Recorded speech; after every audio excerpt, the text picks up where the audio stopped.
अब हामी यो दैनन्दिन राजनीतिको कुरा हेर्दाखेरि समाजवाद भनेको के हो भन्दाखेरि कसरी आउँछ समाजवाद भन्दाखेरि म मन्त्री भएपछि आउँछ, म प्रधानमन्त्री भएपछि आउँछ, मैले टिकट पाएपछि आउँछ, मैले ठेक्का पाएपछि आउँछ जस्तो न छ। समाजवाद कसरी आउँछ भन्दाखेरि दैनन्दिन राजनीतिको हाम्रो नेताहरूको कुरा हेर्नुभयो भने त्यस्तो लाग्छ। त्योभन्दा टाढा रहेर यसको सैद्धान्तिक, यसका व्यावहारिक, खास गरी समाजवाद, त्यो पनि नेपाली समाजवादको मार्गचित्र, यस्तो विषयमा तपाईहरुले जुन कार्यक्रम राख्नुभयो, जुन उपस्थिति छ, जसरी काम गर्दै आउनुभएको छ, यसले चाहिँ क्रान्ति जिउँदो छ। साँच्चै नेपालमा क्रान्ति जिउँदो छ। किनभने हामीले प्रधानमन्त्रीहरू बनाएर पनि हेर्यौं, जोइन्ट सरकार बनाएर हेर्यौं, गएको कति वर्ष भयो, करिब अब हाम्रो 30-32 वर्ष हुन थालिसक्यो हामी सरकारमा छौं। कम्युनिस्ट पार्टी सरकारमा छ, तर पनि छुवाछुत छ, तर पनि भेदभाव छ, तर पनि गरिबी छ, तर पनि महिलादेखि लिएर अनेक जात जाति क्षेत्रका यी तमाम विभेदहरू छन्। यी सारा कुराहरू छन्। यी सबैलाई हेर्दाखेरि वास्तवमा हामीले सरकारमा गएर मात्रै हुँदो रहेनछ। ती सरकारहरूले के गरे, गर्न पर्थ्यो, कम्युनिस्ट पार्टीले के गर्न पर्थ्यो भन्ने कुराको एउटा साङ्गो पाङ्गो, त्यसलाई सैद्धान्तिक रूपमा, त्यसलाई ऐतिहासिक रूपमा, त्यसलाई विश्लेषण गर्ने, कमीहरू खुट्याउने र अगाडिका बाटोहरू प्रशस्त गर्ने काम चाहिँ यी कार्यक्रमहरूले गर्छन्। यसले गर्दाखेरि समाजवाद वास्तवमा यस्ता कुराहरूमै बढी जीवित रहन्छ भन्ने मलाई लाग्छ। त्यसका लागि म कमरेडहरू जो यसमा संलग्न हुनुहुन्छ तपाईहरुलाई धेरै धन्यवाद दिन चाहन्छु। कार्यपत्रको कुरा गर्नुभयो, कार्यपत्र मैले हेरेँ। सामान्यतया अब यसमा पछाडि उहाँले जुन कुराहरूमा फोकस गर्नुभएको छ त्यसमा म अलिकति आफै पनि केही इलाबोरेट गर्छु। तर उहाँले सुरुमा जसरी यो अन्तर्राष्ट्रिय सन्दर्भ, समाजवादको प्रयोगका अन्तर्राष्ट्रिय सन्दर्भहरू, यसका केही सैद्धान्तिक सन्दर्भहरू लिएर आउनु भएको छ। मैले अलि डराउनु भएको हो कि भन्ने लाग्छ मलाई चाहिँ। किनभने अब हामी सोझै समाजवादका लागि के गर्नुपर्छ, कसले ल्याउँछ, कसरी आउँछ, बाटो के हो, 1 2 3 4 5 भन्नुपर्ने ठाउँमा छ। अब हामीले समाजवाद, आज नेपाली खालको समाजवाद, नेपाली विशेषताको समाजवाद, समाजवादको नेपाली बाटो भन्न हुन्छ कि हुन्न भनेरै हाम्रो कमरेड ढकाल, डिपी ढकाल अलि बढी डराउनु भएको हो कि जसले गर्दाखेरि यो धेरै लामो सन्दर्भ लेख्नु भएको छ कि भन्ने लाग्छ मलाई। किनभने डर अब करिब सकिसक्यो, यस अर्थमा कि यो कुरा स्थापितै भइसक्यो। नेपाल अब सामन्ती नेपाल होइन। न शास्त्रले न लोकले कसैले पनि पुष्टि गर्दैन कि नेपाल सामन्ती हो भनेर कसैले पुष्टि गर्दैन। यो पुँजीवादी हो। यस अर्थमा नेपालमा आफ्नो तरिकाले जनवादी क्रान्ति सम्पन्न भयो। जुन नयाँ जनवादी क्रान्ति भन्छौँ, जनताको बहुदलीय जनवादी क्रान्ति भन्छौँ वा पुँजीवादी जनवादी क्रान्ति भन्छौँ, त्यो क्रान्ति पनि सकियो। पुँजीवाद आयो, नेपालमा जनवादी क्रान्ति सकियो। अब जाने हामी समाजवादतिर हो। त्यो समाजवाद एकैचोटि आउँदैन। यदि समाजवादलाई तपाईले निजी सम्पत्तिको उन्मूलनको अर्थमा सोच्नुहुन्छ, बुझ्नुहुन्छ भने त्यो धेरै लामो प्रक्रिया हो, असाध्यै लामो प्रक्रिया हो। यसर्थ त्यो अहिले आउँदैन। यसर्थ यो मात्रामा आउँछ, अझै चरणमा आउँछ। त्यसमा उहाँले केही लेख्नु भएको पनि छ, चरणमा आउँछ भने आजको चरणमा हामीले कसरी अगाडि जाने हो भन्ने कुरा हामीले सोच्नुपर्छ। यसर्थमा अबको बाटो समाजवादी बाटो हो।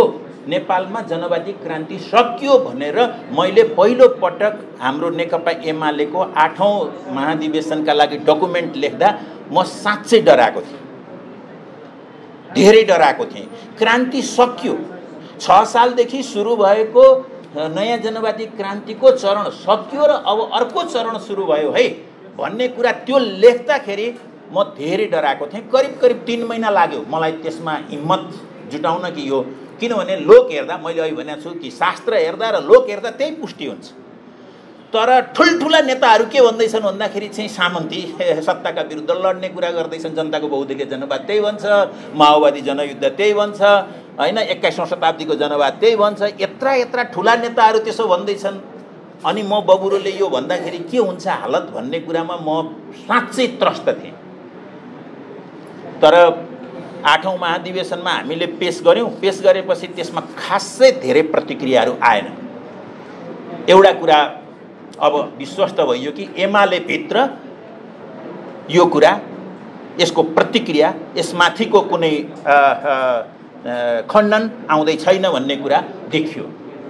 पछि एकचोटि बाबुराम भट्टराईजी मेरो किताब आजको मार्क्सवाद र नेपाली क्रान्तिको उद्घाटनमा, त्यसको लोकार्पणमा उहाँ आउनुभएको थियो।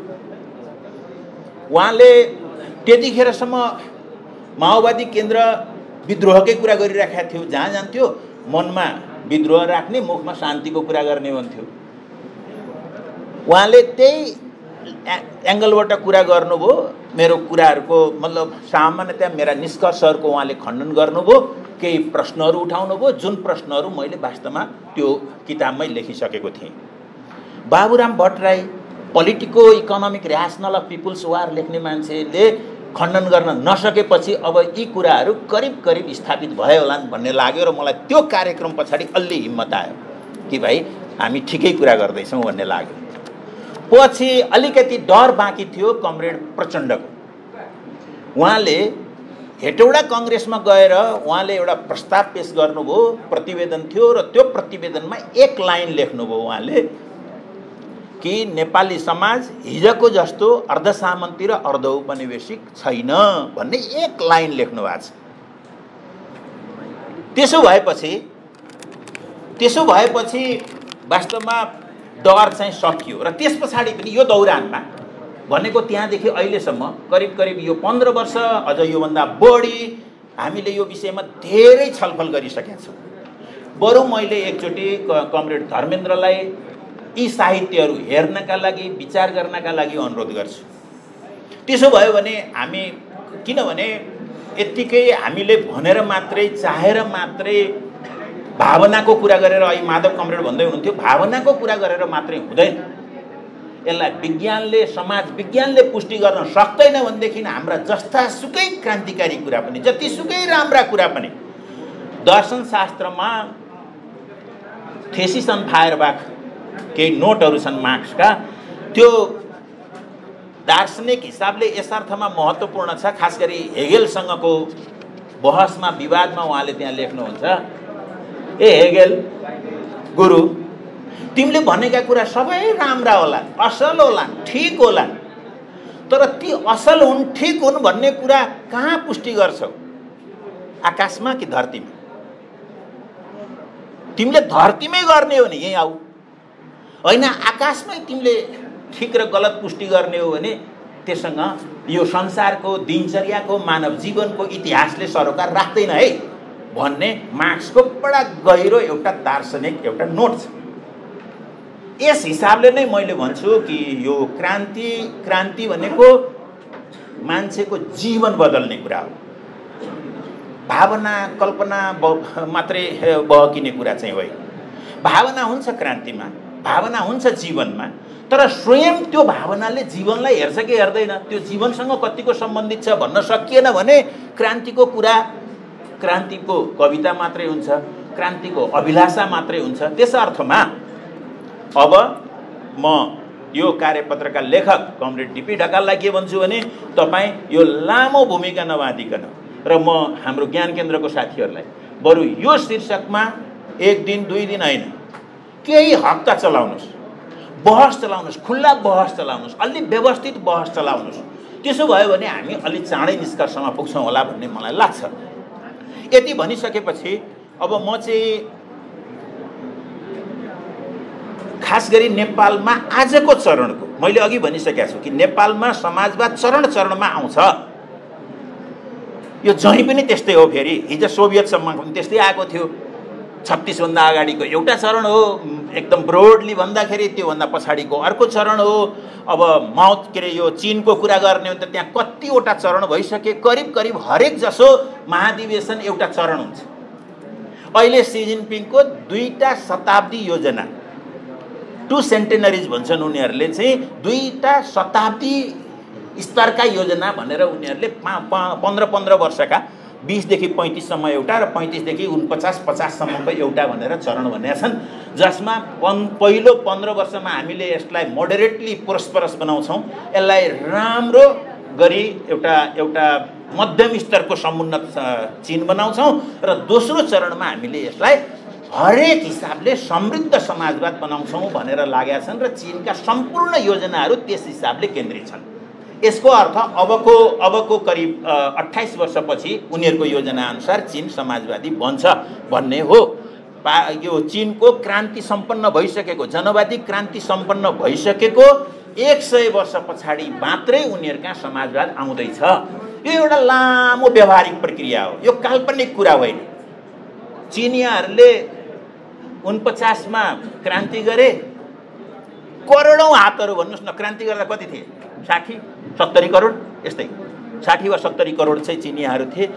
त्यत्रा चिनियाहरूले त्यत्रो प्रयत्न गर्दाखेरि भन्नु 70 वर्ष करिब लाग्यो। त्यहाँको हरेक चिनियाले भात खान्छ है, हरेक चिनियाले कपडा राम्ररी लाउँछ है, हरेक चिनिया एउटा घरमा बस्छ है भन्ने बनाउनका लागि 70 वर्ष मेहनत गर्नु पर्यो। हामीले त यो विकास भने, प्रगति भने, समाजवाद भने यस्तो सस्तो बनाइदियौँ कि आजै मैले भनेपछि आउँछ, नेताले भाषण गरिदिएपछि आउँछ, एउटा ठुलो नेता आउँछ त्यसले भाषण गरिदिन्छ अथवा केही गर्छ, केही उखरमाउलो गर्छ र त्यसले समाजवाद ल्याउँछ जस्तो यस्ता भ्रममा फसिराखेका छौँ, अहिले पनि फसिराखेका छौँ वास्तवमा। त्यसो गर्दाखेरि चाहिँ हाम्रो मार्क्सवादले, हाम्रो समाजवादले हामीलाई बढीभन्दा बढी व्यवहारिक हाम्रो जीवन, आजको जीवन, आज बाँचेको जीवन, यसलाई छुने गरी हाम्रो समाजवादलाई व्याख्या गर्नुपर्छ भन्ने लाग्छ मलाई चाहिँ। यस हिसाबले भन्दा मेरो के हो त यसको रूपरेखा भन्न सकिन्छ कि सकिँदैन भन्दा म चाहिँ भन्दै आएको छु। त्यसमा कसैले कन्ट्राडिक्ट गर्नु आएको छैन अहिलेसम्म चाहिँ। यो चाहिँ म दाबीसितै भन्छु, मेरो पार्टीमा पनि भनेको छु, बाहिर पनि भनेको छु। दुर्भाग्य के हो भन्दाखेरि यो ठिक हो भन्नेहरू पनि त्यति देखिँदैन, या त समाजवादमा चासो छैन मान्छेहरूलाई चाहिँ, होइन? किनभने मैले अघि भनिसकेँ कि हामीलाई चासो भनेको त दैनन्दिन चुनावको छ। यो बुर्जुवा संसदवादमा फसेपछि त हामीलाई चाहिँ आज जित्यो, जितेपछि के गर्नु पर्यो भन्दाखेरि मैले सधैँ भन्ने गरेको छु, भोलि जित्नु पर्यो, होइन? अनि जितेपछि के गर्ने भन्दाखेरि चाहिँ हारियो भने जित्नै परिहाल्यो, जितेपछि पनि अर्को पटक जित्नु पर्यो। यो गोलचक्करमा फसाइदिएका छौँ हामी चाहिँ। यसले गर्दाखेरि यी सबै कुरामा त हामी बेखबरै रहेका छौँ। तर के हुन्थ्यो होला, अस्ति हामीले पार्टी एकता गऱ्यौँ, धेरै ठुलो कुरा हो यो। प्रचण्ड र केपी ओलीको झगडा परेछ, पार्टी विभाजित भएछ, त्यस पछाडि फेरि अर्को कोर्समा लागेछ। कुरा यति मात्रै छैन, नेपालमा समाजवादको, मार्क्सवादको, विकासको, इतिहासको कुरा गर्ने हो भने त्यो पार्टी एकताले एउटा असाधारण बाटो खोल्या। त्यसले 10 वर्षमा, मैले भन्दै आएको छु, 10 वर्ष, 12 वर्ष हुन सक्ला, 7 वर्ष हुन सक्ला, हामीले धेरै ठुलो सामाजिक, आर्थिक, राजनीतिक फड्को मार्थ्यौँ। त्यो विभाजनले, कम्युनिस्ट पार्टीको विभाजनले, त्यो विभाजनका दौरानमा को पात्रहरू संलग्न भए, ती पात्रहरूले गरेको डरलाग्दो एक खालको प्रतिक्रान्ति भन्छु मैले, त्यो के भयो भन्दा आज त्यो सम्भावना झन्झन पर जाँदैछ। यदि त्यसो भएको भए के हुन्थ्यो? हामी अहिले मैले भने सिद्धान्तको कुरा हामीले भन्यौँ कि नेपाल पुँजीवादी समाज हो, तर यो समाजको, हाम्रो पुँजीको मुख्य चरित्र दलाल पुँजी छ। दलाल पुँजी भने के हो भन्दाखेरि नकमाइकन, उत्पादन नगरिकन बढ्ने पुँजीको चरित्र दलाल पुँजी हो। त्यसको बाहुल्यता छ। अथवा पुँजी बढिरहन्छ तर रोजगारी बढ्दैन, पुँजी बढिरहन्छ तर उद्यम बढ्दैन। उद्यम र रोजगारी नबढेपछि त्यस्तो पुँजी कसरी बढ्छ भन्दा उद्यम बिनाको पुँजी बढ्छ। रातारात पुँजीपति भइरहेका छन्, पैसा कमाइरहेका छन्, कोभिड आओस् वा नआओस्, अरू केही होस् वा नहोस्, अथवा मुलुक आर्थिक सङ्कटमा छ वा छैन, जेसुकै होस्, तर मान्छेहरूको पुँजी चाहिँ बढिरहेका छ। पुँजीपतिहरूको पुँजी चाहिँ बढिरहेको छ। कसरी बढाएको छ भन्दा उनीहरूले उत्पादनशील लगानी नगरिकन अनुत्पादक लगानीबाटै पुँजीपति भइरहेका छन्। मुलुकको न उद्योग छ न रोजगारी छ। यसलाई नफेरिकन तपाईँ यो हामीले अहिले भन्दैछौँ नेकपा एमाले समृद्ध नेपाल सुखी नेपाली समृद्ध नेपाल भन्दैछौँ। 21औं शताब्दीको के समाजवाद भन्दै हुनुहुन्छ कमरेड प्रचण्डहरूले। हैन। अब हाम्रो कमरेडले एकीकृत क्रान्ति के भन्दै हुनुहुन्छ, तपाईँ यो दलाल पुँजीवादसँगको आफ्नो सम्बन्धलाई प्रष्ट नपारेसम्म अगाडि बढ्न सकिँदैन। समाजवादको आजको चुनौती यही हो। आगामी 10 वर्ष 12 वर्षका लागि समाजवादको चुनौती त्यो हुनेछ। एउटा यो चुनौती हो। र यो कुरालाई अर्को चुनौती छ। अर्को चुनौती यो बुर्जुवा संसदवाद हो। यो बुर्जुवा संसदवाद भनेर मैले यो संसद हिँडाइदिउँ, यो संसद काम छैन पनि भन्दै छैन। हामी जानुपर्ने यही वा अर्को तरिकाको के अरे संसदीय वा लोकतान्त्रिक बाटोबाटै जानुपर्नेछ। यो बाटोबाट यस्तो बाटोबाट हिँड्नुपर्छ भन्ने कुरा फेरि मार्क्सवाद विपरीत होइन, लेनिनवाद विपरीत होइन, माओ त्से-तुङका कुनै सिद्धान्तले यसको खण्डन गर्दैनन्। माओ त्से-तुङले सबभन्दा राम्रो क्रान्तिका बारेमा एउटा क्रान्ति कसरी गरिन्छ भन्ने बारेमा लेख्नुभएको 1938 को एउटा आर्टिकल हो, युद्ध र रणनीतिका समस्याहरू। त्यसमा धेरै राम्ररी व्याख्या गर्नुभएको छ, धेरै राम्रो गरी। माओ त्से-तुङ त्यो राज्य सत्ताको जन्म बन्दुकको नालबाट हुन्छ भन्ने त्यो एउटा वाक्य छ। त्यो वाक्य चाहिँ जो हाम्रो माओवादी साथीहरूले जनयुद्धमा भयङ्कर लगाउनु भयो, त्यही वाक्य सुनाएर एमालेका धेरै मान्छेहरू चाहिँ माओवादी जोइन गरे। त्यही वाक्य भएकै आर्टिकल हो त्यो आर्टिकल। धेरै प्रश्न के छ भने जहाँ प्रजातन्त्र छ ती ठाउँमा क्रान्तिको बाटो प्रजातान्त्रिक हुन्छ, जहाँ प्रजातन्त्र छैन ती ठाउँमा क्रान्तिको बाटो हिंसात्मक सशस्त्र हुनु बाहेक अर्को उपाय छैन भन्ने माओ त्से-तुङको निष्कर्ष छ। यो माओ त्से-तुङले भने भनेर होइन, फेरि यो कुरालाई राखेर तपाईले संसारका अरू सबै घटनालाई हेर्नुहुन्छ, स्वयं मार्क्सको व्याख्यालाई हेर्नुहुन्छ। अघि हाम्रो डिपीजीले पढ्नुभएको सुरुको प्याराग्राफको त्यही एउटा प्याराग्राफमा छ, त्यही प्याराग्राफ हो अथवा त्यससँग जोडिएको प्याराग्राफमा त्यसमा व्याख्या छ क्रान्ति कसरी हुन्छ भन्ने कुराको मार्क्सको व्याख्या छ। लेनिनले करिब 19 देखि 22 सम्म लेख्नुभएका धेरै चिजहरूमा उहरू भेटिन्छ र माओ त्से-तुङले यसलाई अझ राम्रो गरी लेख्नु भएको छ। यस अर्थमा हामीले यो लोकतान्त्रिक तरिकाले नै जाने हो। मार्क्सवादी परम्परा लोकतन्त्र विरोधी, निरङ्कुशताको पक्षधर, सर्वसत्तावादी हुँदै गएन, यो लोकतन्त्र पक्षधरै हो। विभिन्न व्यवहारमा जाँदाखेरि कहाँ कसरी गयो ती अरू कुराहरू। हाम्रा सन्दर्भमा के काम लाग्छ माओ त्से-तुङको भन्दा त्यही काम लाग्छ। जुन माओ त्से-तुङको काम लाग्दैन त्यो कुरा सिकेर होइन। जुन जिन्दगीमा हाम्रो जिन्दगीमा माओ त्से-तुङका काम लाग्छन् ती कुरा सिक्ने हो। कल्चरल रिभोल्युसन सिक्ने होइन। कल्चरल रिभोल्युसनका बेलामा यसै हेर्दाखेरि दुनियाँले के अर्थतन्त्रले, अर्थशास्त्रले, राजनीतिक अर्थशास्त्रले के भन्छ भने यदि पिकमा रहेको यो के अरे कल्चरल रिभोल्युसन, सांस्कृतिक क्रान्ति कतिखेरको यो सायद 67 तिरकै सांस्कृतिक क्रान्ति निरन्तर भएको भए चीन एउटै रहँदैन, उतिखेर भत्किसक्थ्यो, ड्याङडङ हुन्थ्यो। त्यो गरिबीले, भोकमरीले, सत्यानाशले बर्बाद हुन्थ्यो। त्यो चाहिँ अर्थशास्त्रले त्यही भन्छ, त्यहाँको उत्पादनले त्यही भन्छ, दैनन्दिन भएको उत्पादनले त्यही भन्छ। अनि यस्ता कुराहरूलाई अनदेखा गरेर हामी अगाडि बढ्न सक्दैनौँ। त्यसले गर्दाखेरि म यो सबै भनेर यसको हामीसँग यत्रो विषयमा म आफै पनि गएको केही वर्षदेखि, गएको 15-20 वर्षदेखि यही वरिपरि नै छु। यसले गर्दाखेरि म यसमा सैद्धान्तिक रूपले लामो व्याख्या गर्न चाहन्न। तर कार्यक्रमको रूपरेखा के हुन सक्छ भन्दाखेरि त्यसमा मैले भन्दै आएकै कुरालाई नै म यहाँ राख्न चाहन्छु। यस हिसाबले हेर्दा हाम्रो समाजवादको आजको चरण के हुन्छ? मैले अघि भनिसकेँ कि आज हामीलाई अगाडि बढ्न कसले रोक्छ भन्दा दलाल पुँजीवादले रोक्छ। दलाल पुँजीवाद भनेको के हो? जो उत्पादन नगरिकन पुँजी वृद्धि गर्ने हो, त्यसले रोजगारी दिँदैन।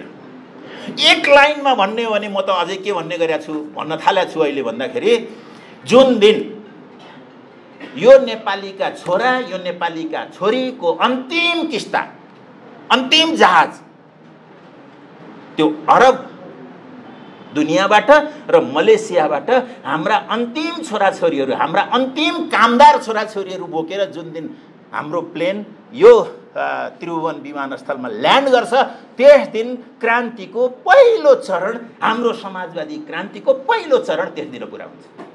यो नोट गरिराख्नुहोस्। कहिले हुन्छ भन्दा जुन दिन हाम्रा छोराछोरीको अन्तिम किस्ता जहाज चढेर यहाँ आउँछ र तिनलाई हामीले स्वागत गर्छौँ, हाम्रा यहाँ खान नपाएर लखेटिएर इतिहासले लखेटेका, वर्तमानले लखेटेका, दलाल पुँजीवादले लखेटेका हाम्रा छोराछोरीको यो अन्तिम किस्ता हो। अब हाम्रो कोही मान्छे यसरी बाध्य भएर यहाँ भित्रबाट देशबाट लखेटिएर अन्त कहीँ छैन हाम्रो मान्छे।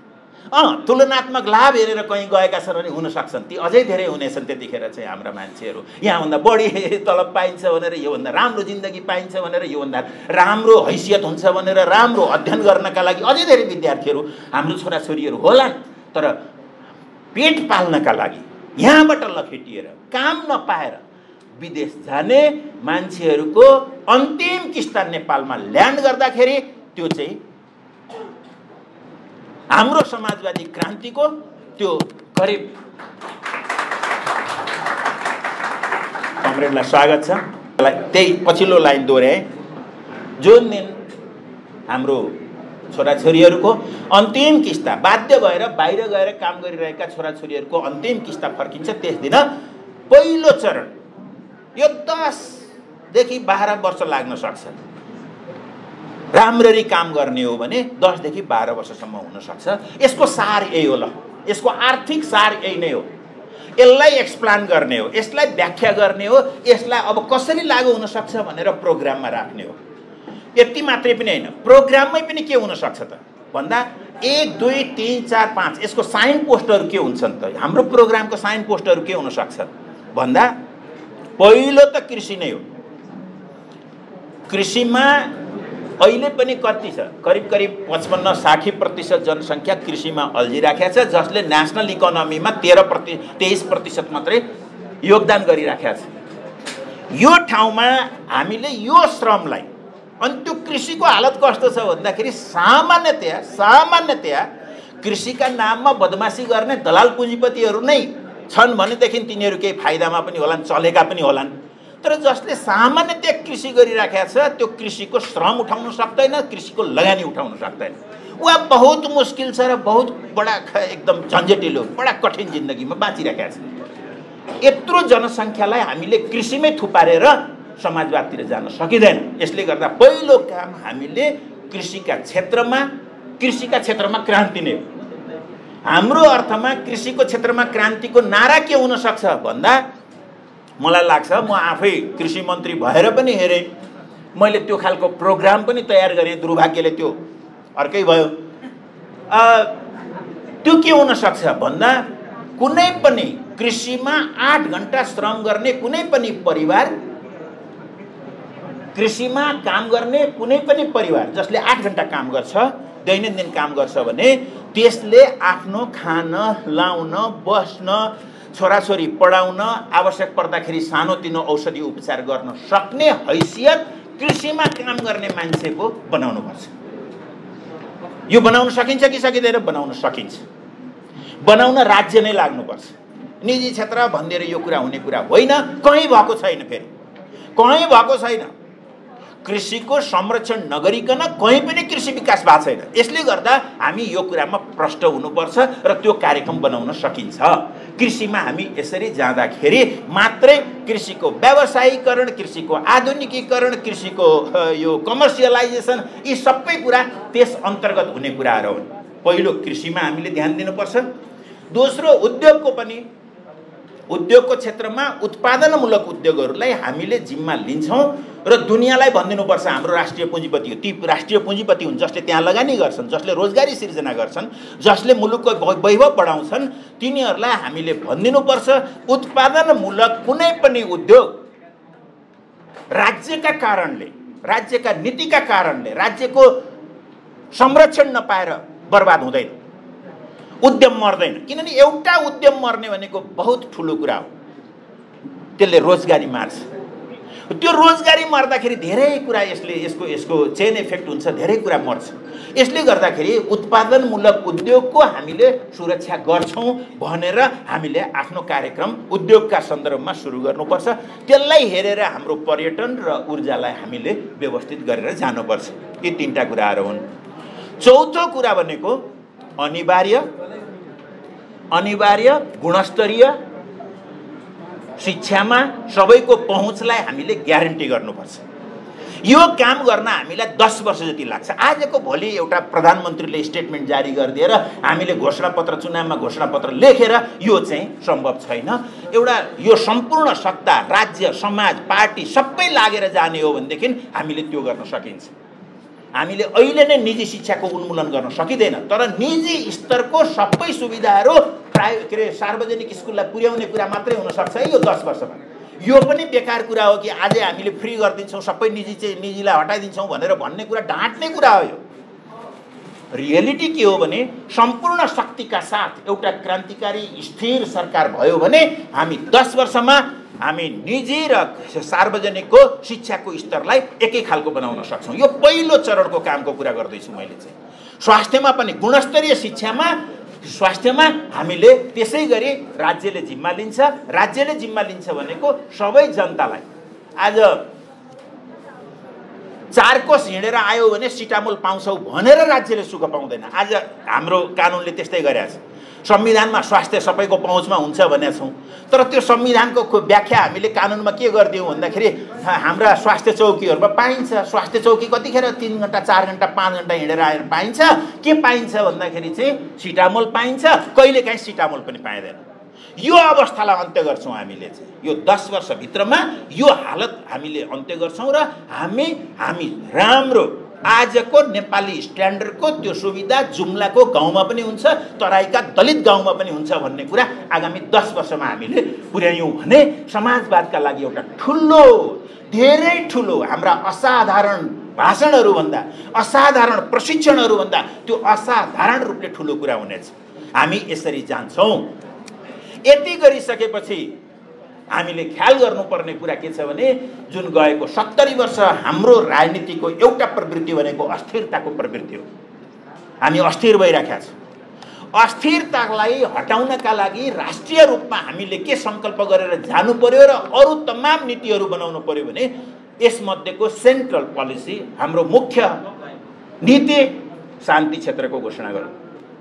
एउटा यो के स्थायी तटस्थताको नीति सिद्धान्त भन्ने गरिन्छ। अन्तर्राष्ट्रिय सिद्धान्तहरूमा स्थायी तटस्थताको वा हाम्रो अर्थमा शान्ति क्षेत्र हामी घोषणा गरेर जाउँ। यो पहिले नै पनि हामी 100 भन्दा बढी मुलुकहरूले समर्थन गरेको, अमेरिकाहरूले समेत समर्थन गरेको, अब भारतले मात्रै समर्थन गर्न बाँकी रहेको यो कुरालाई उठाउन हामी त्यसको अधिकारी हौँ हामी चाहिँ। त्यसले गर्दाखेरि यो हिसाबले हामी जाउँ।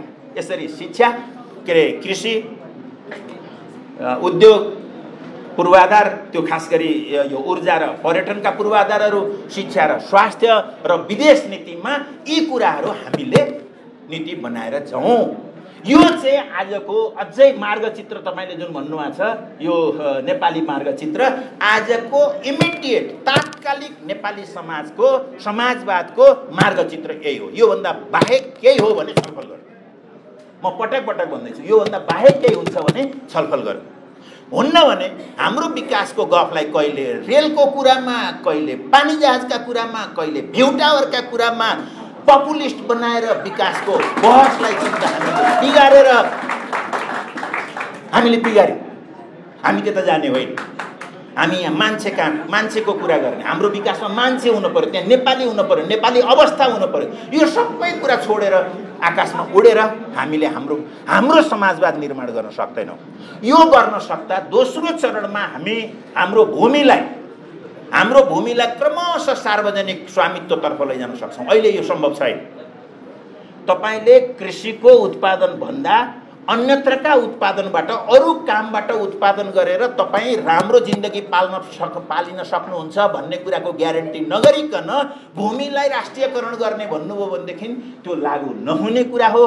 त्यो 2 दिनमा जस्तोसुकै बलियो सत्ता पनि 2 दिनभित्र 24 घण्टाभित्र ढलिहाल्छ। त्यो टिक्नै सक्दैन, टिक्ने कुरै हुँदैन, टिक्ने आधारै हुँदैन। त्यसले गर्दा हामी दोस्रो तेस्रो चरणमा हामी क्रमशः अर्को चरणको काम गर्नेछौँ। समाजवादको आर्थिक कार्यक्रमको मूलभूत बाटो यही हो भन्ने मलाई लाग्छ।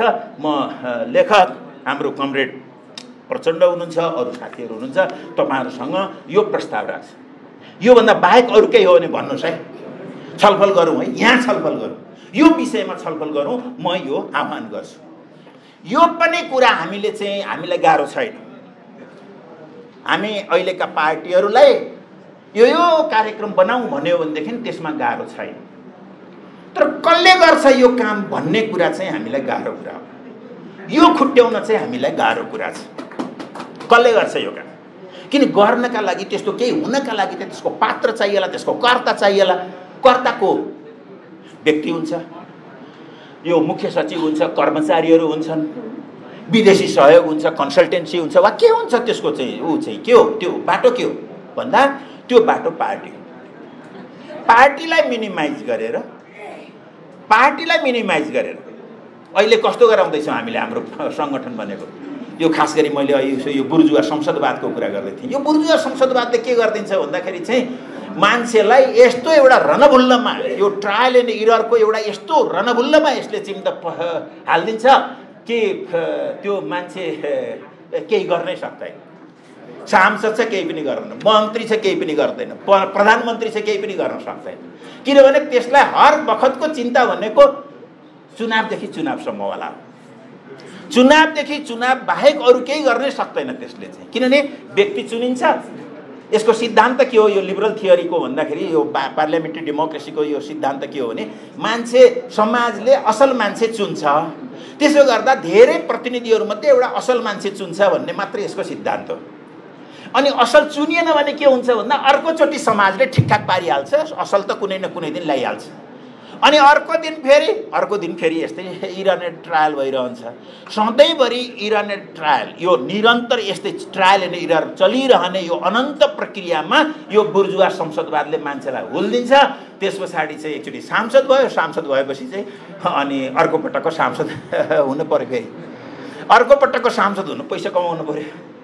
सांसद हौ पैसा कमाऊ, अर्कोचोटिको सांसद हौ, त्यसपछि के गर्ने भन्दाखेरि फेरि पैसा कमाऊ, अर्को पटक सांसद हौ, जीवनभर पैसा कमाऊ, अर्को पटकको सांसद हौ, अर्को पटक। यो बुर्जुवा डेमोक्रेसीको अथवा यो बुर्जुवा पार्लियामेन्टरिजमको, बुर्जुवा संसदवादको क्यारेक्टर हो। यो how much land does a man need भन्ने एउटा कथा छ उसको, हाम्रो साथी टोल्स्टोयको। यो हामी सांसद कस्ता हौँ भन्दाखेरि त्यसमा एउटा पाहोम भन्ने पात्र छ। हामी पार्टीका नेता चाहिँ त्यो पाहोम भन्ने पात्र जस्तै भयो। त्यहाँ के छ भन्दाखेरि त्यसलाई के भनिएको हुन्छ भने त दिनभरिमा सूर्य उदयदेखि अस्तसम्म दौडेर जति फेरो मार्न सक्छस् त्यो सबै तेरो हुन्छ भन्दिया हुन्छ। अन्तिम घडीसम्म पनि धेरै दौड्यो भनेदेखि, धेरै फेरो मार्यो भनेदेखि त ठुलो जमिनदार हुन सकिन्थ्यो। त्यसले गर्दा दौड्छ दिनभरि दौडेर ठिक्क साँझ आँगनमा पुग्दाखेरि पछारिएर मर्छ बिचरा चाहिँ। क्रान्तिलाई यो बुर्जुवा संसदवादले पाहोम जस्तै बनाइदिन्छ। हामी पाहोम हौँ, हामी सांसदहरू, हामी नेताहरू यो कार्यक्रम बिनाका साथीहरू पाहोम जस्तै दौडिरहेछ फुर्सद पनि छैन। हामीलाई त्यस्तो बनाइदिन्छ यसले। यसबाट कसरी निकाल्ने हो भन्दा यसबाट निक्लने तरिका भनेको अहिले मैले भनिसकेँ। एउटा त स्पष्ट कार्यक्रम चाहियो, धेरै आफूले अहिले 10 वर्षमा के गर्नुहुन्छ भन्ने कुराको तपाईँसँग कार्यक्रम चाहियो। दोस्रो, यो अलिकति सुन्दाखेरि अलि शब्दमा अलिकति हार्स लाग्छ, अलि चर्को लाग्छ। घुस नखाने नेताहरूको पार्टी जुन हुन्छ त्यही पार्टी आजको समाजवादी पार्टी हुन्छ। किनभने आज कति 36,000 जति त सिटै छन् हामीसँग। सारा मान्छे 3 करोड मान्छे जनसङ्ख्या भएको ठाउँमा 36,000 तल त उस नै छन्, पद नै छन् हामीसँग, निर्वाचित हुने पद छ। त्यसबाहेक तिनीबाट पाउने चाहिँ अरू सुविधाहरू, ठेक्का पट्टा नियुक्तिदेखि लिएर यो सारा कत्रो जनसङ्ख्या यसमा दौडिरहेको छ। बस हामीले यसलाई ब्रेक गरिदिनुपर्छ, यो प्रक्रियालाई ब्रेक गरिदिनुपर्छ र यो काम पार्टीले गर्ने हो। पार्टी कस्तो हुन्छ भन्दा आज बनाउने समाजवादी पार्टी कम्तीमा कमिटेड मान्छेले घुस खाँदैन। यो भन्न सकोस् त ल कुनै पार्टीले मेरो पार्टीको कुनै मान्छेले घुस खाँदैन भन्न सकोस् त, त्यो त 50 वर्ष शासन गर्छ जस्तो लाग्छ। यो एउटा दुईटा पार्टीको कुरा होइन, सबै राजनीतिक पार्टीको, हाम्रो जस्तो मुलुकका संसारभरिका पार्टीको यस्तै सङ्कट हो। यदि तिनीहरूभन्दा हामी फरक हौँ भने हामीले यो हिम्मत गर्नुपर्छ कि हामीले अब यो घुस नखाने मान्छेहरूको पार्टी बनाउँछौँ। दलाल पुँजीवादबाट ब्रेक गर्ने एउटै कुरा हाम्रो होल सिस्टममा त्यो हामी यो ठेक्काबाट, खानीबाट, बालुवाबाट, जङ्गलबाट, भन्सारबाट, करबाट, अर्काको फाइल बोकेर ठेक्कामा बदमासी गरेर, हेराफेरी गरेर हाम्रो कुनै पनि पार्टीको सदस्य, नेता, कमिटेड मान्छे, कम्तीमा कमिटेड मान्छे, सदस्यको कुरा गर्न सकिँदैन भने पनि कमिटेड मान्छे, त्यो गाउँ कमिटीमा कमिटेड मान्छे पनि कम्तीमा यस्तो काममा छैन भन्न सक्ने पार्टी पहिलो समाजवादी क्यारेक्टर। त्यस्तो सङ्गठन भयो भने अघि मैले भनेको 10 वर्षको 12 वर्षको कार्यक्रम पुरा गर्न सकिन्छ। नत्र 12 वर्ष पछाडि हामीले यही भाषण गर्छौँ र अर्को ज्ञान केन्द्रले त्यतिखेर कार्यक्रम गर्यो भने यही कुरा दोहोऱ्याउँछौँ हामीले चाहिँ। त्यसो गर्दा हामी त्यस्तो पार्टी बनाऊँ र त्यो पार्टी एउटा ध्यान दिउँ, त्यो पार्टीको आधार समानतामा हुन्छ कि त्यो इन्टरनल डेमोक्रेसी ग्यारेन्टी गरेको हुन्छ। त्यो पार्टीमा त्यो कमिटीको चिफ र कुनै कमिटीको चिफ हुन्छ नि त, अध्यक्ष होला, सचिव होला, त्यो र अरू सदस्यका बिचमा सरदार र फलोअरहरूको सम्बन्ध हुँदैन। अहिलेका धेरै पार्टीहरूमा कमिटीको ऊ छ भनेदेखि ऊ सरदार हो, उसले आदेश गर्छ, अरूले तामेल गर्छ। यस्तो पार्टी त्यो कम्युनिस्ट पार्टी के कुनै डेमोक्रेटिक, कुनै सुधारवादी बुर्जुवा राम्रो पनि पार्टी होइन। त्यसले गर्दा हामी आर्थिक रूपमा मैले भने कि अन्तिम किस्ता छोराछोरीहरूको त्यो निक्लने जहिले आउँछ त्यो हाम्रो क्रान्तिको पहिलो चरणको समापन हुनेछ। अरब र मलेसियाबाट घुस नखाने, सरदार नभएको पार्टी, त्यस्तो पार्टी हुनेछ। यो दुईटा भयो भने 10 देखि 12 वर्षमा यो मुलुक आफैले कमाएर खाने हुन्छ। अहिलेको व्यापार घाटा, यो शोधान्तर घाटादेखि लिएर यी सारा कुराहरू सकिन्छन्। किनभने यतिका मान्छेले जागिर पाइसक्दाखेरि त्यो अन्तिम मान्छे यहाँ आउँछ भन्नुको अर्थ यी सबैले जागिर पाउनेछ, आफ्नो कमाई खानेछन् र उत्पादक पुँजीको विकास हुनेछ, राष्ट्रिय पुँजीको विकास हुनेछ, समाजवादको तयारी हुनेछ। हाम्रो बाटो यही हो। अब अन्तिममा मैले 2-3वटा कुरा भन्छु। यसका लागि हामी जडताबाट टिक्लौँ। जडता सङ्ख्याको हिसाबले हामीमै बढ्ता छ। अब अहिले हुन त फेरि यो भन्न पनि मलाई राम्रो त लाग्दैन वास्तवमा। हामी र कमरेड प्रचण्ड भन्न मलाई वास्तवमा दुःख लाग्छ, किनभने अस्ति हामीसँगै थियौँ। केले यो भयो, यो एउटा धेरै ठुलो मैले भने यो एउटा भयङ्कर ठुलो योगिन ऐतिहासिक गद्दारी भएको छ यहाँ। त्यसको बारेमा त छलफल हुँदै जाला, कसरी कहिले हामी फेला पार्छौँ त्यसलाई चाहिँ, कहिले तोक्न सक्छौँ, कहिले कठघरामा उभ्याउन सक्ला यो आन्दोलनले, त्यसको बारेमा त हामीले कुरा गर्नै बाँकी छ। अब यता नेकपा एमाले भनिएको उसमा पनि एउटा ठुलो जडता छ। जडता के छ भने कमरेड मदन भण्डारीले सबै थोक गरिसक्नुभयो, अब हामीले अरू केही गर्नै पर्दैन। सिद्धान्तको, कार्यक्रमको, नीतिको, विचारको, सङ्गठनको सबै उहाँले गरिदिनु भयो। यो जडता छ। यो किन भएको छ भन्दाखेरि मदन भण्डारीलाई विकास गर्ने कुरा हामीले छोडिसकेका छौँ। मदन भण्डारीलाई विकास गर्ने, उद्यममा लगाउने, नयाँ मदन भण्डारी निकाल्ने होइन। त्यही मदन भण्डारीलाई सुदका रूपमा हालेर कुद खाने मदन भण्डारीलाई सुद बनाउने अनि कुद खाएर बस्ने। सिद्धान्त, विचार, चिन्तन केही पनि छैन। सबै सङ्गठन भित्र चाहिँ त भयङ्कर निरङ्कुशता हुँदाखेरि पनि मदन भण्डारीले गरेको। जता फर्के पनि मदन भण्डारीले, हामी मदन भण्डारीको लेभल लगाइदिन्छौँ, केही भयो भने सक्यो। यो जडताबाट नेकपा एमाले निक्लन पर्यो र यो जनयुद्धको दङदङीबाट, यो जडताबाट पनि यो माओवादी चाहिँ निक्लन। अब अगाडि बढ्ने हो, छोडिदिनुहोस्। प्रचण्ड कमरेडसँग पनि तपाईँहरूले प्रश्न नसोध्नुहोस्। हिजो यस्तो भएको थियो, त आज किन यस्तो भइस, हिजोको कुरा हो त्यो। अब सकियो त्यसलाई चाहिँ। अब अगाडि बढौँ, अब ठिकसित बढौँ। हिजोको कुरा हिसाब किताब इतिहासले सबै कुरा गर्दैन, व्यक्तिको इतिहासले राख्न पनि सक्दैन। फेरि कसैको राखेको छ, लेनिनको राख्यो, मार्क्सको राख्यो, सबै हिसाब किताब राखेको छैन, हाम्रो पनि राख्दै। अब अगाडि जाने हो, भएको कुरालाई राम्रो बनाउने हो भन्ने हिसाबले हामीले अगाडि जाउँ। यसो भयो भने हाम्रो किरण कमरेड अघि कता जानुभयो, हाम्रो comrade Dharmendra comrade, Biplav comrade, हामी सबै एकै ठाउँमा जुट्ने एउटा राम्रो आधार तयार हुन्छ भन्ने मलाई लाग्छ कमरेडहरू। र म अन्तिममा यति मात्रै भन्छु कि हामीले एउटा ठुलो, धेरै ठुलो ऐतिहासिक अवसर हामीले गुमायौँ। त्यो गुमाएको कारणले कमरेड प्रचण्डले कहिलेकाहीँ भन्नुहुन्छ म खास कुरा भन्दैछु, ध्यान दिनुहोस् भन्नुहुन्छ के उहाँले चाहिँ। म पनि कमरेडहरूलाई भन्छु खास कुरा भन्दैछु। हाम्रो सङ्कट पञ्चायत व्यवस्था वैदेशिक सहयोग आड भरोसामा धेरैजसो टिकेको र नयाँ जिन्दगीलाई त्यसले राम्ररी सम्बोधन गर्न नसकेको कारणले गर्दाखेरि त्यसमा करिब 38-40 सालदेखि सङ्कटहरू देखा पर्दै गए। 42तिर अझै देखा पर्दै गए। हामीले आन्दोलन गर्यौँ, तर त्यसको आर्थिक ग्राउन्ड के थियो भने पञ्चायत व्यवस्था आर्थिक रूपले नै चौपट हुँदै थियो। त्यो 40 सालदेखि नै चौपट हुँदै थियो र जसको परिणाम पञ्चायतको अन्त्य भएर गयो। 54-55 सालदेखि सत्तामा सङ्कट देखिसकेका थियो। त्यतिखेर म बिचमा एकचोटि सांसद थिएँ। त्यतिखेर राजाले आज लिन्छ भोलि लिन्छ। अझ एकचोटि त के भएको थियो भन्दाखेरि चाहिँ मन्त्रीहरू चाहिँ क्याबिनेटमा गए, छलफल गरे। अनि गिरिजा प्रसादको भ्रमण थियो जापान। जाने कि नजाने भनेर छलफल गरे। होइन, जापानबाट फर्किनुभन्दा अगाडि नै राजाले लिइदिन्छ कि लिइसक्छ कि सत्ता भन्ने कुरा यो 54-55 को कुरा हो।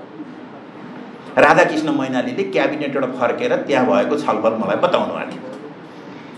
अनि अन्तिममा के भयो भने नेपाललाई यत्रो सहयोग गरेको, यति राम्रो सम्बन्ध रहेको यो दुईटा मुलुकका बिचमा, त्यही मुलुकमा जाँदाखेरि यो काम चाहिँ राजाले गर्दैन भनेर बिचरा त्यस्तो हिम्मत बाँधेर गिरिजा प्रसाद कोइराला जापान भ्रमण गर्नुभएको थियो। त्यो डेट त हेर्दाखेरि हुन्छ जहिले जापान भ्रमण गर्नुभयो। सङ्कट, सत्ताको सङ्कट, त्यो सङ्कट बढ्दै गएर राजतन्त्र त्यसले खाइदियो। त्यो सङ्कटले खायो। पहिलोले पञ्चायत खायो, दोस्रोले त्यो खायो। 68 मा जब संविधान सभा विघटन भयो त्यस पछाडि एउटा अस्थिरता कहीँ देखिँदै थियो, आउनेवाला थियो। किनभने हाम्रो अर्थतन्त्र त उयो पहिलेदेखिकै त्यो चाहिँ भूकम्प आएपछि यो अझ बढ्नेवाला थियो र त्यसले त्यो धेरै ठुलो विस्फोटक हुनेवाला थियो। हाम्रो नेताहरू धेरै बाठो हुनुभयो, चलाक हुनुभयो अथवा समझदार हुनुभयो कि त्यो सारा सेन्टिमेन्टलाई अब संविधान बनाउने भन्नेतिर लिएर जानुभयो र त्यो सङ्कट टर्यो वास्तवमा चाहिँ। अस्ति संसद विघटन भएपछि नेपालको राजनीतिमा कमरेड प्रचण्डलाई मैले खास कुरा यो सुनिदिनुहोस् है भन्न खोजेको, एउटा सुरु भएको छ है। राजनीतिप्रति वितृष्णा, सत्ताका प्रति वितृष्णा, राज्यका प्रतिको घृणा, यो सानै चुने कुरा छैन। यो 2-4 स्वतन्त्र आए मात्रै नभन्नुहोस्। स्वयं राजनीतिक पार्टीहरूमा जुन मुकुस आज चाहिँ जुन छ, यो कुरालाई नजरअन्दाज कसैले नगरौँ। म आगामी यो 3-4 वर्षभित्रमा एउटा ठुलो उथलपुथल देख्छु यो क्षितिजमा। त्यसले कम्तीमा आजको राजनीतिको यो नीतिहीनता, विचारहीनता, मन परितन्त्र कम्तीमा यति चाहिँ लैजान्छ। त्यो चाहिँ राम्रै हुनेछ। तर राजनीतिले त्योभन्दा धेरै कुरा हामीले यदि त्यो गर्न सकेनौँ भने धेरै कुरा यसको मूल्य हामीसँग लिन्छ है राजनीतिले। आज बाँचेका, हामी राजनीति गरेका, सत्तामा रहेकाहरूले यसको जवाफ दिनुपर्नेछ। हामीसँग राजनीतिले बहुत ठुलो मूल्य लिँदैछ। कमरेड प्रचण्ड र अरू नेताहरू, हामी सबै यसलाई कसरी रोक्ने हो? यदि हामीले त्यो एकता नभत्काएको भए संसद विघटन गरेर यो दुनियाँका अगाडि यो बेइज्जती भन्नुहोस् एक हिसाबले इतिहासको बेइज्जती नगरेको भए यस्ता सङ्कट थाम्ने नेपाली राज्य, नेपाली राजनीति बनेको थियो, नेपाली अर्थतन्त्र बन्दै थियो। त्यो प्रक्रियामा थियो। यो चुनाव भन्दै अगाडि हामीले वाम मोर्चा बनाउन सक्नु पर्थ्यो। दुर्भाग्य हो, ठुलो दुर्भाग्य हो। मैले पटक भनेको छु, पहिलो ठुलो पार्टी कम्युनिस्ट, दोस्रो तेस्रो ठुलो पार्टी कम्युनिस्ट, कति 5औं कम्युनिस्ट, 7औं कम्युनिस्ट, 8औं कम्युनिस्ट, सबै कम्युनिस्ट। आज हालत के भइरहेको छ? कारण धेरै छ। बाहिरबाट हेर्दाखेरि त मान्छेले के देख्ने भयो भने समाजवाद ल्याउन के गर्नु पर्दो रहेछ भने भएकै संसद विघटन गर्नु पर्दो रहेछ, पार्टी फुटाउनु पर्दो रहेछ। बाहिर बसेकाले इन्डिपेन्डेन्टली कम्युनिस्टहरूले के भन्छन् भने समाजवाद ल्याउने भन्छन्। समाजवाद ल्याउन के गर्दैछन् भनेर हेर्ने हो भने त अनि समाजवाद ल्याउन के गर्नुपर्छ भन्दा भएकै पार्टी फुटाइदिनुपर्छ, संसद तोड्नुपर्छ, यो सारा बेइज्जती गर्नुपर्छ। कमरेड प्रचण्ड पटक तपाईँले भन्नुभएको छ के क्रमभङ्गताको तपाईँ एक हिसाबले 1914 पछाडि लेनिनको एउटा 1914 को आर्टिकलमा मैले क्रमभङ्गता देखाएको थिएँ। त्यस पछाडि तपाईँको डकुमेन्टमा देखेको हो यो क्रमभङ्गता अब फेरि जरुरी भयो मुलुकमा चाहिँ। यो कम्युनिस्ट पार्टीको आन्दोलनको हिसाबले, किनभने हामीसँग फेरि निराशा मात्रै छैन। एक लाइन है प्लिज, मैले लामो बोलेँ, कमरेड नआउने भएर मैले लामो बोलेको फेरि मैले। त हामीसँग निराशा मात्रै छैन, भयङ्कर ठुलो कुरा छ। अहिलेको संविधानको कुरा गर्ने हो भने यो कम्युनिस्टहरूको हो। काङ्ग्रेसले गरेको के हो भन्दा 7 सालमा उसले क्रान्तिको एक्लै लिड गर्यो। 16 सालमा त्यसले वीरता उन्मूलन गर्यो, जमिनदारी होइन, वीरता उन्मूलन गर्यो। 46-47 सालमा आन्दोलनको सहभागी भयो। नेपाली काङ्ग्रेसले एउटा बुर्जुवा शक्ति भनेर हामीले जसलाई भन्छौँ, यसको विश्लेषण हुन बाँकी होला, त्यसले गरेको यही हो। नत्र भने अहिलेको संविधानको गणतन्त्र, समावेशिता, त्यसका मौलिक अधिकारहरू यी सबै कम्युनिस्ट पार्टीका ओहरू हुन्। हिजो कम्युनिस्ट पार्टीलाई राष्ट्रिय पार्टी बनाउने, अरूले पनि नहेप्ने पार्टी बनाउने काम हामीले हिजो मदन भण्डारीकै पालामा चाहिँ नेकपा एमाले गरेका थियौँ। हामीले अर्को एउटा राज्यलाई अलि बढी जनताका प्रति जवाबदेही बनाउनका लागि 100 रुपियाँ 3 लाख रुपियाँ केही कामहरू हामीले गर्यौँ, जसले कम्युनिस्ट पार्टीको नाम यसरी स्थापित गरिदियो, जसमाथि जनयुद्धले आज फर्केर हेर्दा, यद्यपि जनयुद्धको सिद्धान्तप्रति म आलोचक थिएँ, मैले किताब लेखेको छु, ती विचारहरूप्रति म अहिले पनि उत्तिकै प्रतिबद्ध छु भन्नुहोस्। तर परिणामका हिसाबले भन्ने हो भने यो गणतन्त्र, समावेशिता, ती ऊहरू, त्यसमा चाहिँ जसरी हिजो सामाजिक सुरक्षाका लागि नेकपा एमाले आफ्नो छाप लगाउँछ ती कुराहरूमा, यो छाप तपाईँकै हो, यो माओवादीकै प्रमुख छाप तपाईँकै हुन्छ। यस अर्थमा मैले अहिले भन्दैछु कि कमरेडहरू, आजको कम्युनिस्ट आन्दोलन यो ठाउँमा आइपुगेको छ कि अब हामी सिद्धान्तको हिसाबले पनि फरक छैनौँ। केही दुर्घटनाहरू भए, यो दुर्घटनालाई यो चुनावले मुलुकको समस्या समाधान गर्दैन। Comrade Prachanda, comrade Madhav Kumar Nepal, comrade Oli, तपाईँहरूले अब योभन्दा अलि फरक रूपले भोलि पनि आउने पुस्ताको समाजवाद जिउँदो राखिदिनका लागि तपाईँहरूबाट धेरै कुरा मुलुकले आशा गरेका छ। धन्यवाद। लाल